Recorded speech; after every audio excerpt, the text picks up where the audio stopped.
Appuntamento con i pedagogisti clinici. Oggi si parla di adolescenza insieme al dottor Carlo Callegaro. Vediamo.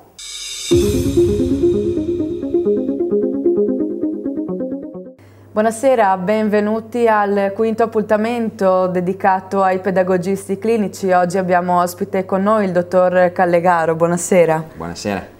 Oggi parliamo di una di quelle fasi più critiche nel percorso di vita di una persona, la fase adolescenziale. Quali sono le maggiori difficoltà che può incontrare un adolescente?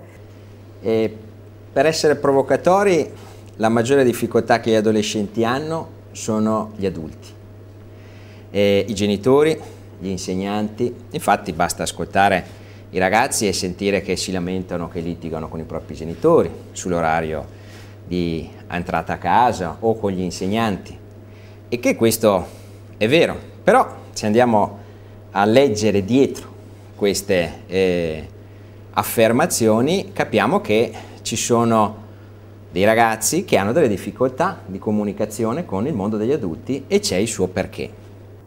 Ecco, quindi si può dire che sarebbe utile intervenire soprattutto sulle famiglie? Assolutamente sì. È fondamentale intervenire su tutto il sistema, perché se c'è un ragazzo che ha difficoltà a comunicare con i propri genitori, c'è un genitore che ha difficoltà a comunicare con i propri figli, e questa difficoltà di comunicare diventa spesso un litigio, diventa spesso violenza verbale o, nelle peggiori delle ipotesi, sedie che volano, no? Nell'adolescenza questa esplosività è abbastanza caratteristica. Però c'è un segreto per smettere di litigare immediatamente e efficacemente con il proprio figlio. Qual è questo segreto?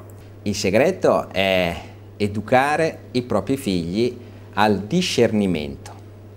Ora, perché questa cosa è importante? Possiamo chiamarla abilità, possiamo chiamarla competenza. Io mi spingerei oltre, la chiamerei virtù. Che cosa succede nell'adolescenza? L'adolescente quando cresce non solo fisicamente, ma cresce anche il suo cervello. Il cervello è un organo particolare, molto particolare, e quando è piccolo non è solo piccolo di volume, ma è in grado di fare solo determinate operazioni.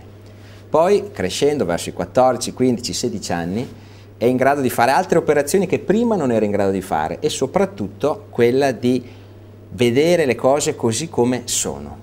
A 14, 15, 16 anni scende, no? Cala questo velo e i ragazzi vedono la società così com'è, il mondo così com'è, gli adulti così com'è, e naturalmente questa visione della realtà li lascia sconvolti. Ma come? Mio papà, che era prima bravo, bello, intelligente, adesso vedo i limiti di quest'uomo, le sue incapacità, le sue difficoltà, la sua umanità, e questo lo manda in confusione. E allora si arrabbiano, perché poi gli adulti gli chiedono di essere coerenti quando loro vedono l'incoerenza del mondo degli adulti. E quindi come interviene un pedagogista clinico? Fa il traduttore. Siamo laureati in lingue adolescenziali, se vogliamo dire così. Aiutiamo i ragazzi a entrare, a sviluppare questa loro capacità di discernimento, perché è molto importante questa cosa. Non vanno bloccati, non vanno castrati nel dire il mondo funziona così, che ti piacciono o no. No, vedi le cose che non funzionano, bene, osservale, però capisci cosa ci sta dietro a queste cose che non funzionano. Capisci che se tuo papà e tua mamma è incoerente, anche tu sei incoerente, e quello che tu non accetti degli altri è quello che non accetti di te stesso, e questo ti fa fare il salto poi nell'età adulta, perché quando non accetti le cose di te puoi migliorarti, perché ogni passaggio di crescita deve sempre partire da una non accettazione di come si è. Se vuoi imparare una lingua straniera devi essere consapevole che non la conosci. Se vuoi crescere e diventare adulto e migliorarti, devi partire sapendo che ci sono delle cose di te che vanno cambiate, che non sei perfetto, così come non è tuo papà e così come non è tua mamma. Quindi si può dire che il pedagogista in un certo senso facilita questo passaggio. Facilita con questa modalità, e cioè potenziando ciò che è importante potenziare nel ragazzo, cioè le sue capacità critiche. Allora, purtroppo il mondo degli adulti, quando si trova davanti a un adolescente, rimane bloccato, no? Perché gli butta addosso la sua incoerenza, no? Per cui il mondo degli adulti dice: ma come? Questo ragazzo è aggressivo? Sì, è aggressivo perché vede delle cose, però aiutiamolo a capire che ci sono delle cose che lui può migliorare di se stesso. Ecco, questo è il passaggio.